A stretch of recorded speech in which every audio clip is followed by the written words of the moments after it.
Berlatar pada abad ke-13, kisah akan berfokus pada seorang samurai kejam bernama Riku yang sedang dalam misi pembantaian terhadap awak kapal yang sedang berlayar, di mana hal tak terduga terjadi saat muncul badai hebat yang besar yang mengakibatkan kapal karam dan tenggelam di tengah lautan.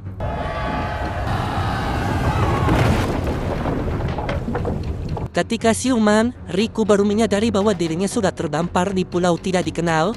Kakinya tertusuk sebuah patahan kayu yang membuat ia harus berjalan ingked-ingkedan.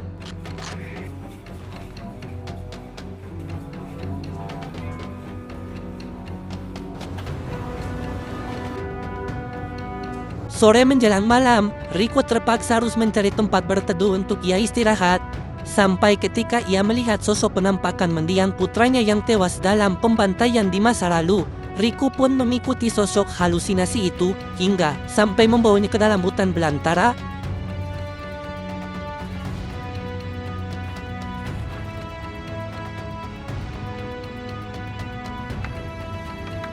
Keesokan paginya, Riku pun terbangun dengan ditemani oleh sebilah katana patah yang menjadi satu-satunya benda yang ia miliki.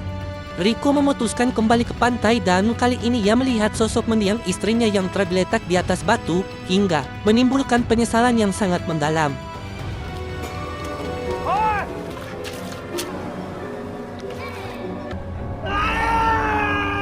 Sempat mencoba harakiri alias ritual bundir yang biasa dilakukan oleh para samurai Jepang di masa lalu. Riku seketika terdiam ketika melihat sebuah gunung api gunungnya. Ia terpikir untuk pergi ke puncak gunung tersebut dengan tujuan untuk melakukan harakiri di tempat tersebut agar ritualnya dianggap lebih terhormat.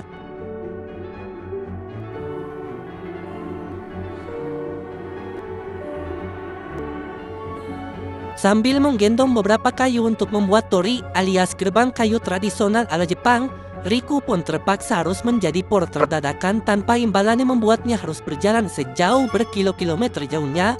Dalam perjalanan, ia sempat berhenti di sebuah curug yang tinggi dan memutuskan untuk mandi dan membersihkan diri.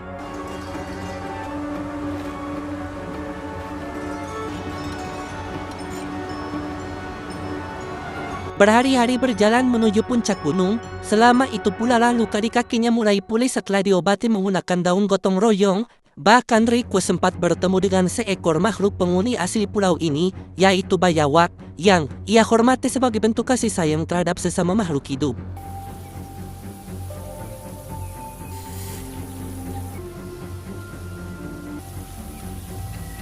Singkat cerita, tibalah Riku di puncak gunung dan langsung menancapkan kayu untuk membuat tori.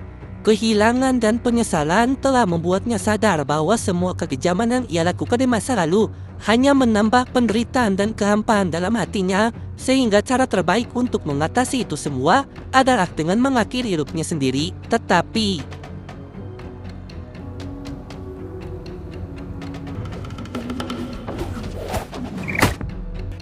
Riku diculik oleh sekelompok suku kanibal penghuni pulau tersebut. Ia dibawa ke dalam goa yang menjadi markas utama mereka untuk dijadikan santapan seperti beberapa korban yang sudah ada di sana.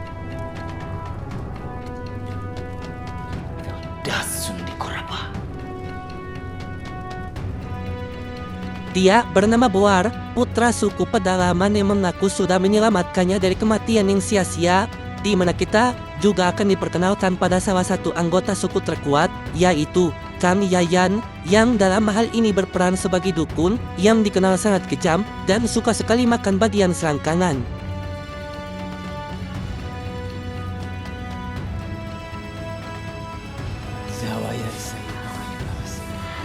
Tak lama, Riku harus menyaksikan dengan mata kepala sendiri ketika si dukun dan kawan-kawannya memotong si pria malang menggunakan katana patah miliknya.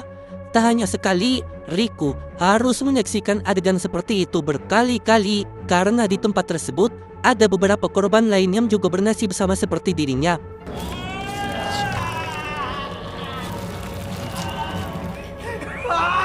Sebagai bentuk persiapan, mereka pun melakukan ritual dan memberikan minuman berisi zat halusinogen agar para calon korban tetap tenang. Tidak terkecuali Riku yang juga dipaksa untuk minum, hingga ia mengalami halusinasi seolah melihat dua anaknya yang sudah tiada berdiri, menyuruh Riku untuk tetap melanjutkan hidupnya dan ambil sebanyak 50 kepala dari suku kanibal pedalaman ini. 海賊侍が来たよ。いいぞいいぞ。承知。 Melihat raut wajah Riku yang berubah dari sebelumnya, dua penjaga pun langsung menghampirinya untuk memeriksa dan tebak apa yang terjadi selanjutnya.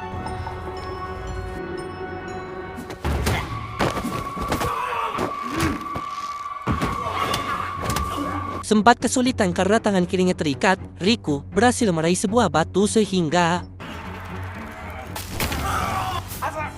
satu penjaga sudah tumbang. Riku harus menghadapi satu penjaga lagi yang dengan memanfaatkan tali yang mengikat tangannya, Riku juga berhasil menghabisi penjaga tersebut dan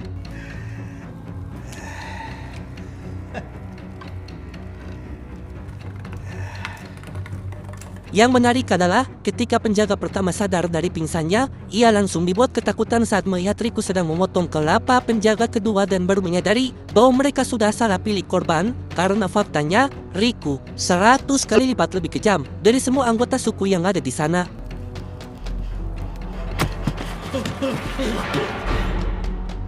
Selesai menghabisi kedua penjaga tersebut, Riku berjalan perlahan melewati terowongan yang di hampir semua dinding goa tersebut terdapat berbagai gambar mengerikan yang menampilkan unsur kekerasan tidak manusiawi. Sampai ketika Riku tiba di salah satu ruangan, ia baru sadar sedang berdiri di tempat pembuangan ribuan tulang belulang bekas para korban suku pedalaman ini.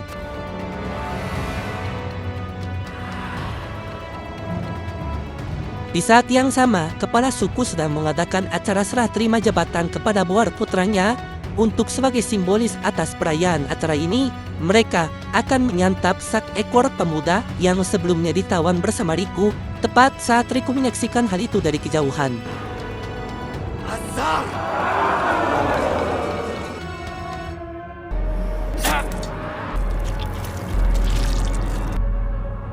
Selesai acara, alangkah terkejutnya Boar dan semua orang saat melihat dua penjaga mereka telah mati dengan kepala yang tertancap pada sebuah kayu. Di mana Riku sendiri saat ini sudah berhasil keluar dari dalam goa dan sedang mencari tempat aman untuk bersembunyi.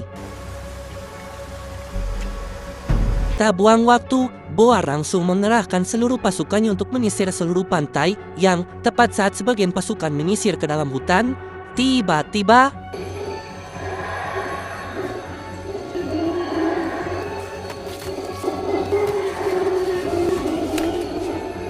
dikira akan bersembunyi seperti seorang pengecut, Riku justru menyerang mereka secara diam-diam dan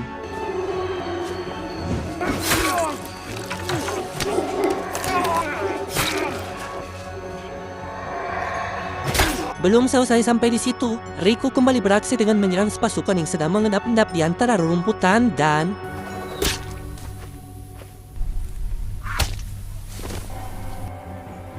ya, Riku ternyata bersembunyi di atas pohon dengan busur panah yang ia rebut dari musuh sebelumnya. Satu penjaga yang ketakutan tak sengaja bertemu dengan seekor bayawak yang sedang lewat, sampai akhirnya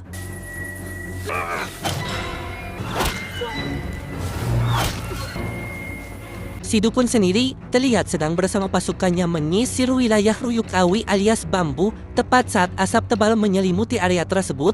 Di mana hal itu rupanya adalah ulah Riku yang sengaja membakar daun bambu untuk mengecoh mereka semua.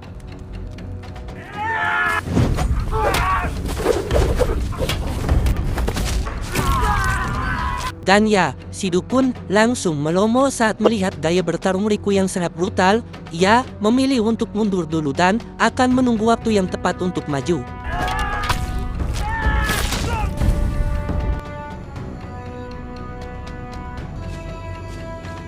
Si dukun pun menemui kelompok Boar tepat saat bala pasukannya berteriak di dalam hutan. Mereka sadar jika yang sedang dihadapi saat ini bukanlah orang sembarangan.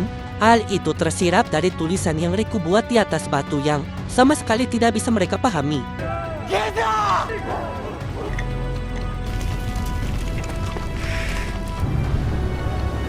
Dan ya, Riku terlihat sudah berada di pantai dengan katana berdagang warna merah miliknya yang sempat menghilang di antara bebatuan. Riku tampaknya sudah siap untuk bertarung melawan puluhan pasukan, dan itu dilakukan hanya oleh seorang diri saja.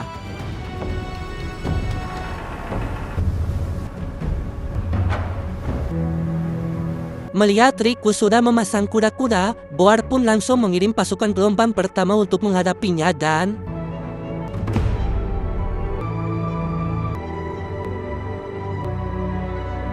kurang dari 10 detik, pasukan gelombang pertama pun langsung tumbang dengan sangat mudah. Penasaran, satu anggota suku pun melemparkan tombak kayunya, tetapi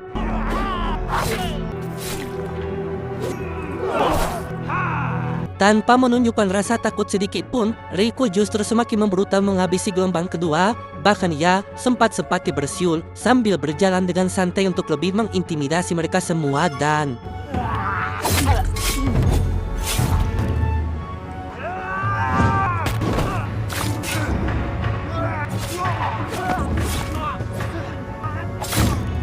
melihat gelombang 1 dan 2 sudah tumbang, Boar yang semakin kesal pun memanggil Koncot, anak buah terbaiknya yang dikenal punya gerakan lincah dan cepat sehingga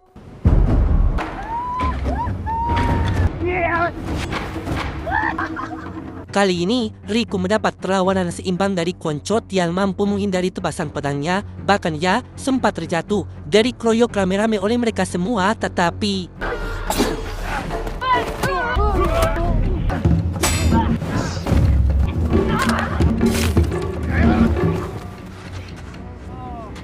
Koncot pun menangis saat melihat adiknya tewas oleh serangan Riku barusan. Marah, Koncot pun mulai serius dengan pertarungannya, tapi lagi-lagi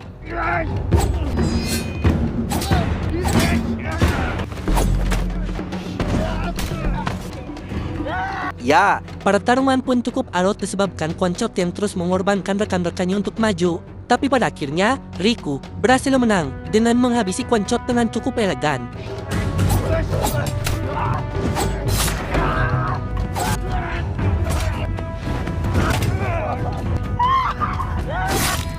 Selesai dengan Koncot, kini Riku harus melawan si dukun alias Kanyayan Ruyan aka Medog, di mana beliau tumben tidak pakai tangan kosong biar greget, melainkan menggunakan tongkat tradisional pedalaman dan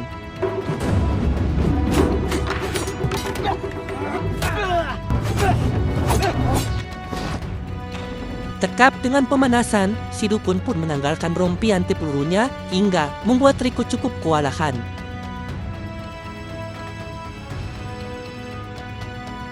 Dari sini, mereka pun bertarung habis-habisan tapi tidak sampai keringetan, yang meskipun itu hanya sekedar tongkat kayu biasa, katana milik Riku belum berhasil membelahnya jadi dua, sampai akhirnya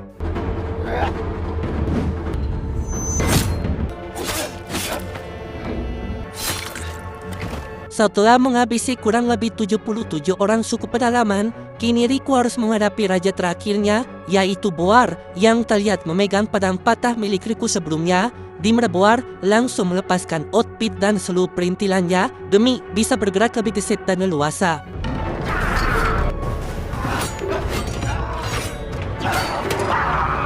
Karena Riku sudah lebih dulu kelelahan dan Boar menggunakan tongkat dan pedang, Riku tampak kesulitan menghadapi Boar yang masih jago ringkas dan amarahan, hingga mengakibatkan Riku jatuh berkali-kali.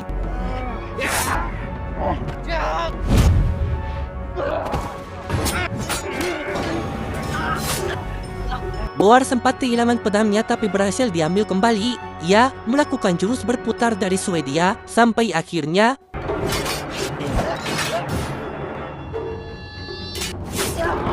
Boar pun terluka dengan pedang patah yang berhasil direbut kembali oleh Riku. Dengan dua pedang di tangan, Riku bisa lebih maksimal dalam melakukan serangan dan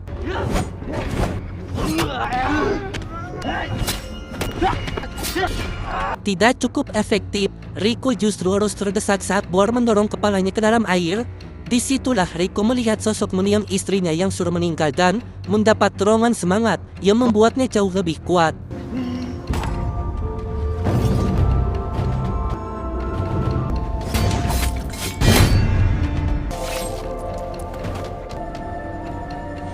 Selesai menghabisi Boar dengan cara yang cukup mendolar kuningkan, Riku yang kelelahan pun langsung duduk di atas pasir. Entah apa yang akan ia lakukan selanjutnya, tidak ada yang tahu.